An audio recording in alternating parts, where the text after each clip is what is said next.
Hello guys, welcome RJ the fighter. আমি তোমাদের সাথে রঞ্জন। তো বন্ধুরা, এই দেখছো আমার বাইক, এখানে আমি দাঁড়িয়ে আছি। এখান থেকে শুরু করব ব্লগিংটা। ভাবলাম তোমাদের সাথে একটু কথা বলে নিই। তো বেসিক্যালি আজকে মন মেজাজ খুব খারাপ আছে আমার, মানে মানুষের মাইন্ড তো সবসময় ঠিক থাকে না। তো আজকে সত্যি প্রচণ্ড খারাপ মনটা। আজকে হচ্ছে 11 তারিখ, তোমরা এই ভিডিওটা 14 তারিখে দেখতে পাবে। তো শুরু করছি আজকে ছোট্ট একটা ব্লগ। তাই দেখো, আজকের যে পরিবেশটা থেকে আমি শুরু করতে চাইছি, সামনে একটা পুকুর রয়েছে, সুন্দর শান্তি নির্জন একটা পরিবেশ, প্রাকৃতিক পরিবেশ। বুঝতেই পারছো, গ্রামের পরিবেশ সবসময় প্রাকৃতিক এবং শান্তি নির্জন হয়ে থাকে। তো আমি যে জায়গাটায় এসেছি আজকে, মানে গ্রামেরই সামনে একটা রাস্তা, মানে গ্রামের কিছুটা দূর। তো আমি যাচ্ছি মালদা যাব, কিছু কাজ রয়েছে মালদায়, সে কাজগুলো করতে হবে। তো ভাবলাম চলো তোমাদের সাথে সে একটা ব্লগও শেয়ার করা যাক। তো গল্প করতে করতে যাব মালদা। তো বন্ধুরা, বেরিয়ে পড়েছি আরেকটি ছোট্ট রাইড নিয়ে। অর্থাৎ আজকের ডেস্টিনি কোনো নির্দিষ্ট প্লেস নেই, কোনো প্লেসে গিয়ে যে দেখাতে হবে এই জিনিসটা সেরকম কিছু নয়। জাস্ট একটা ছোট্ট রাইড, তোমাদের সাথে রাস্তার ভিউ আর কিছু গল্প। দেখো, এখন বর্ষার মরশুম, আর আজকে দিনটা একটু ভালো রয়েছে। মেঘলা, যদিও মেঘলা রয়েছে, কিন্তু বৃষ্টি এখনো হয়নি। আর চারিদিকে দেখো সবুজের বন্যা চলছে। বর্ষার সময় এটাই একটা খুব ভালো লাগে যে পুরো সবুজ হয়ে থাকে চারি সাইড। আর আমি যাচ্ছি মালদা। তো আমাদের এই সাইডে একটা লোকাল রাস্তা রয়েছে, এই যে দেখো তোমরা, এটা হচ্ছে ইনস্টিটিউট, বিএড কলেজ। তো সেই লোকাল রাস্তা দিয়ে যাচ্ছি। আর আজকে কি বলবো, আমার দিনটা এমনিতেই খারাপ। আজকে 11 তারিখ, অর্থাৎ তোমরা 11 তারিখে ভিডিওটা শ্যুট করছি আমি, 11 তারিখে তোমরা দেখতে পাবে 14 তারিখে। তো আজকে সত্যি আমার কাছে খুব খারাপ একটা দিন। জানি না, মন মেজাজ কোনোটাই ভালো নেই, খুব মানে একটা খারাপ পরিস্থিতির মধ্যে আছি, একটু ইমোশনালি বলতে পারো। তো সেই মন খারাপ নিয়েই বেরিয়ে পড়েছি। সাথে তোমাদের সাথে কিছু কথা হবে, আর আমার একটা ব্লগিং হবে, আর তোমাদেরকে কিছু রাস্তার ভিউ আমি দেখাতে পারবো। আর যাচ্ছি মালদায় কিছু মাল কিনতে হবে আমার দোকানের। তো আমি একাধারে একজন দোকানদারও বলতে পারো, কারণ একটা কিছু করতে হয় ইনকাম সোর্সের জন্য। সো আমি একটা কম্পিউটার সেন্টার চালাই, আমার নিজস্ব একটা কম্পিউটার সেন্টার আছে, সেখানে কম্পিউটার শেখানো হয়। আর সেই কম্পিউটার শেখানোর কাজে অনেক দিন থেকেই যুক্ত আছি, 2014 থেকেই বলতে পারো। প্রথমে অন্যের ছিল, তারপরে 2020 লকডাউনে সব কিছু শেষ হয়ে যাওয়ার পর নিজে থেকে শুরু করেছি। তো সেই সেন্টারটা চলে, আর সাথে একটা অনলাইন শপ। তো সেই অনলাইন শপের জন্য কিছু কেনাকাটার প্রয়োজন রয়েছে, তার জন্যই আজকে মালদা যাচ্ছি। তো আমার কথার ভয়েস শুনে বুঝতে পারছো আমার মানসিক অবস্থা ভালো নেই। যাই হোক, জীবনে এত আঘাত, এত ঘাত প্রতিঘাত এসেছে যে সেগুলোকে সমস্তটাকে সহ্য করে সামনের দিকে এগিয়ে যাওয়া, জীবনটাকে নিয়ে যাওয়া সত্যি খুব কঠিন হয়ে পড়েছে আমার জন্য। কিন্তু কিছু করার নেই, এরই নাম জীবন। যুদ্ধ করেই বেঁচে থাকতে হবে, আর তাই হয়তো আমাকেও যুদ্ধ করে বেঁচে থাকতে হচ্ছে। কিন্তু একটা জিনিস খুব খারাপ লাগে আমার, যে মানুষ সত্যিকারের জিনিস, সঠিক জিনিসের কদর জানে না।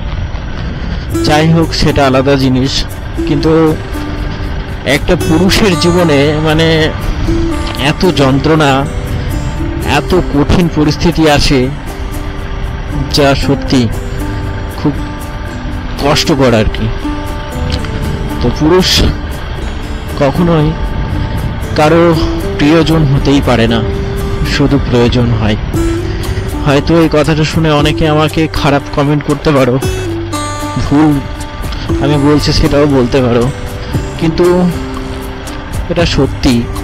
সবার জন্য হয়তো সঠিক নয় কথাটা, কিন্তু কিছু কিছু ক্ষেত্রে এটা একদম সঠিক যে পুরুষ কখনোই প্রিয়জন হয় না, শুধু প্রয়োজন হয়। প্রিয়জন হওয়া সত্যি, যাদের কাছে প্রিয়জন, একজন পুরুষ যখন একজন নারীর কাছে প্রিয়জন, সত্যি সেই পুরুষের ভাগ্য অনেক ভালো যে সে প্রিয়জন হতে পেরেছে। কারণ পুরুষের আবেগ, দুঃখ, কষ্ট, যন্ত্রণা কোনো কিছুর মূল্য এ সমাজ দেয় না, কোনো কিছুর মূল্য দেওয়া হয় না। একজন পুরুষ যদি কষ্টও পায়, দুঃখও পায়, হাজার যন্ত্রণা পায়, তবুও তাকে চোখের জল ফেলতে দেওয়া হয় না। কারণ সমাজ পুরুষকে কাঁদতে দেখলে তাকে আর পুরুষ বলেই গণ্য করা হয় না। এ হচ্ছে সেই সমাজ। তো আমারও জীবনে এমন এমন কিছু ঘটনা ঘটেছে যা কি বলবো, অনেক যন্ত্রণাদায়ক। কিন্তু সব থেকে বড় কথা, সফল না হলে কেউ কখনো ব্যর্থতার গল্প শোনে না। তাই আমি একজন ব্যর্থ মানুষ বলতে পারো, সব দিক থেকেই ব্যর্থ। MA পাস করে আজ চাকরি পাইনি, একটা ব্যবসা বলো বা যাই বলো, কিছু একটা করে খাচ্ছি। তো এই হচ্ছে আমাদের সমাজ, আর এই সমাজেই যুদ্ধ করে বেঁচে থাকতে হয় আমাদের মতো বেকার ছেলেদেরকে। তো আজকে সত্যি অনেকটাই যন্ত্রণাদায়ক বা বেদনাদায়ক কথাগুলোই আমি তোমাদের সাথে শেয়ার করছি। বাট আমার জীবনে ব্যর্থতা আমি এখন তোমাদের সাথে শেয়ার করব না। ওই যে বললাম, সফল না হলে কেউ কখনো ব্যর্থতার গল্প শুনতে চায় না। তাই আমি এখন সফল নই, যেদিন সফল হব সেদিন আমি আমার ব্যর্থতার গল্প তোমাদেরকে শোনাবো। তো দেখতেই পাচ্ছ পুরো সবুজে সবুজ, তার মধ্যে দিয়ে যাচ্ছি আমি মালদাতে। চলে এসেছি নারায়ণপুর, দেখতে পাচ্ছ ন্যাশনালের ভিউ। তো চলো, ন্যাশনালে উঠে গেছি, এবার বিন্দাস গাড়ি চালাতে পারবো। তো 34 নাম্বার জাতীয় সড়কের ভিউটা সবসময় একটা সুন্দর হয়ে থাকে, সত্যি খুব সুন্দর। আর এর আগে আমি তোমাদেরকে 34 নম্বর জাতীয় সড়কের ভিউ দেখিয়েছি, কারণ কিছুদিন হলো আমি কানকি থেকে ঘুরে এসেছি, রায়গঞ্জ গেছিলাম। তো আজকে জাস্ট শর্ট একটা ভিডিও বা ছোট একটা ব্লগ, ছোট্ট একটা রাইড। ন্যাশনালে বাইক চালাতে সত্যি খুব ভালো লাগে। আর এই যে দেখো হোটেল গোল্ডেন পার্ক, দেখো আমার মনটা প্রচণ্ড খারাপ আছে আজকে, আর সেই জন্যই আমি বেরিয়ে পড়েছি। আর রাইডারদের এটাই একটা সব থেকে ভালো দিক, কি বলতো, মন যখনই খারাপ হয় না তখন বাইক নিয়ে বেরিয়ে যেতে হয় এরকম লং ট্রিপে, এরকম রাস্তায়। তাহলে রাস্তার সৌন্দর্যপূর্ণ ভিউ এবং রাইডিং, এই দুটো মিলে মনটাকে অনেকটাই হালকা করে দেয়, অনেকটা ভালো করে দেয়। যদিও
দেখতেই পাচ্ছ রাস্তা সুন্দর ভিউ।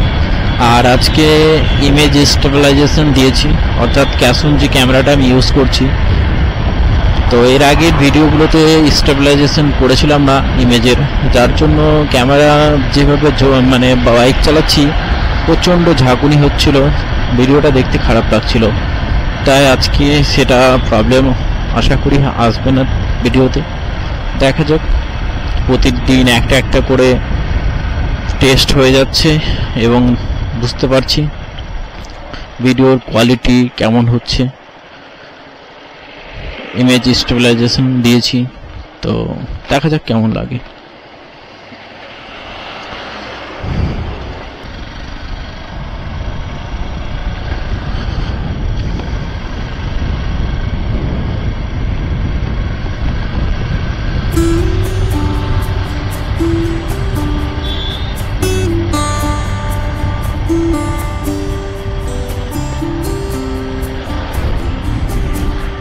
জানি না, কিছু একটা হয়েছে, পুলিশ অনেকটা আছে ওখানে।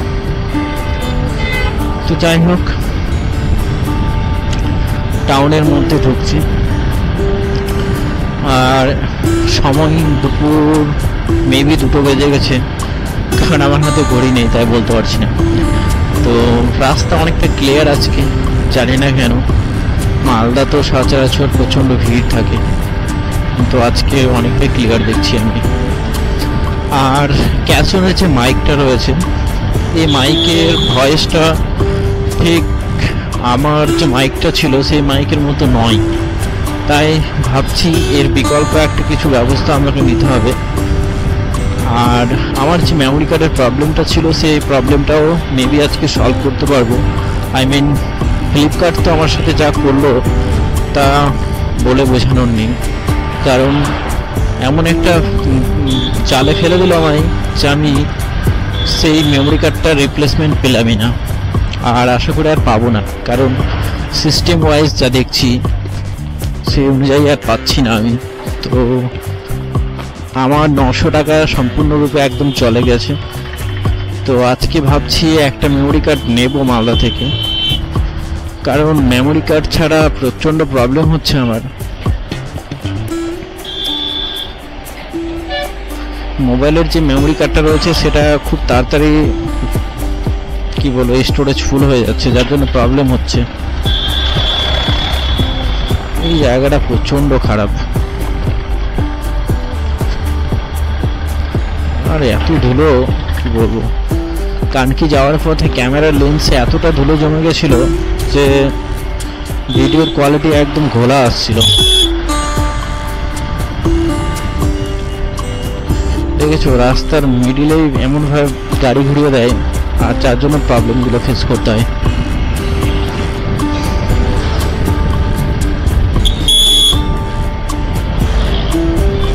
দেখো, দুটো গাড়ি একদম মুখোমুখি। আসতে ভাই, এত জোরে দৌড়ানোর প্রয়োজন নেই।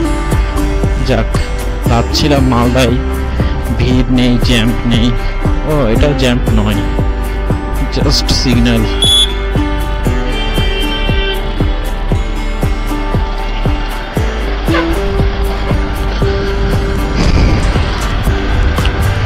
তো এই দেখছো মহানন্দার ভিউ। মহানন্দার জল এখন বেড়েছে অনেকটা, আমাদের নদীতেও টাঙ্গর নদীতে অনেকটা জল বেড়েছে। তো অবশ্যই মহানন্দা তো পাবেই, সমস্ত জল এসে এই নদীতেই পড়ছে।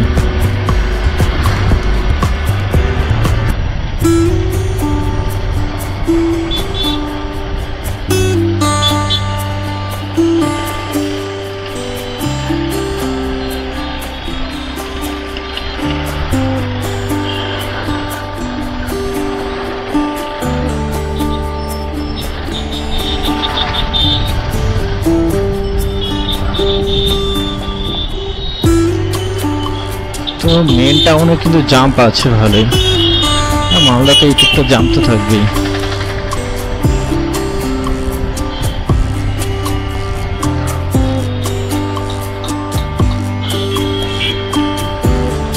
তো 420 মোড় পার করে এবার আমরা এন্ট্রি নিচ্ছি রথবাড়ির দিকে। তো আমার কাজটা বেসিক্যালি রথবাড়ি পার করেই যেতে হবে, চলো। তবে সত্যি মালদা আজকে অনেকটাই ফাঁকা, এত ফাঁকা পাওয়া যায় না সচরাচর।